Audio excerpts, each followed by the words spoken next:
Okay, this is Hannah. I'm recording Hannah Hayhurst recording. She has Shayla And Colton. and Colton watching her today. Okay. Hi, I'm Hannah Hayhurst, and today I will be presenting on traveling in Norway. So there are a lot of ins and outs to Norway and Norwegian life, and it's really difficult to kind of grasp all of them. And I know a little bit of it because I lived there for about a year and a half, but I don't know everything. But my favorite parts are the transportation and just like the whole system of that, hiking, and also the celebrations that they have for their country. So normally you have to be 18 to drive in Norway. So a lot of people don't, and also it's really, really expensive because gas is $1.71 for just a quarter of a tank. So for a gallon, it's $6.82, and so that adds up really quickly. And so most of the time people just ride the bus or they bike, and so it's a lot cheaper to get a bus ticket for $34. That's what I did when I was in middle school. And I would just ride the bus to and from practices and to my friend's house. So hiking.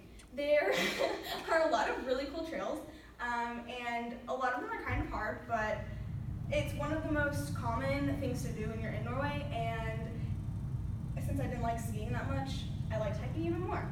And it's a really good way to see more of the country, and the fjords are beautiful, which is just kind of two mountains with water in between, like in the pictures.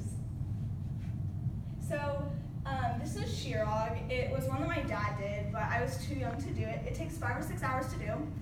It's 9.8 kilometers, and normally you can only go from around June to September because it will get like really icy and you won't be able to go up or down it. And they say that if you stand on top of the rock, then you can hear gunshots and you can see smoke coming out of the mountains. That's a picture of my dad up there. So this is Prekestolen. In English, it means pulpit rock, and I did this one. It took 4 to 5 hours to get up. It was 7.6 kilometers long, and to get to it, you have to drive to a ferry in Tau, and then the ferry will take you to the base of the mountain. And the hiking season is from May to October. So the 17th of May. 17th of May is the Constitution Day, and there are a ton of parades that go on. So I was in the band of my school, and so I got to go in the parade. And normally they wear bunads, which is like their traditional dress. And if you don't have one, like I didn't have one, you just wear like a suit or something really fancy. And all of the seniors in high school wear their Rus overalls. And I'll just move on to the next slide. So Rus is what you do your senior year, and it's my favorite thing about Norway, actually. So you get to decorate your overalls, and a lot of the seniors will come together and buy vans, and they'll decorate the vans. And basically, it's just a party from April till you graduate, and you don't really do a whole lot.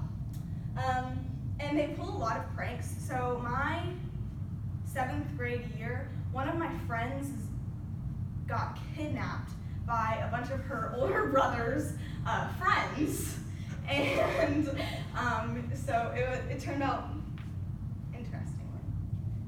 But I think that everybody should go to Norway in their lifetime to experience everything that there has to offer. It's really unique culture, and the people are really, really nice. But before you go, you should definitely have a plan set out, because if not, then you can get lost, and you really have to plan out how much money you're going to use at what time, because it is really expensive.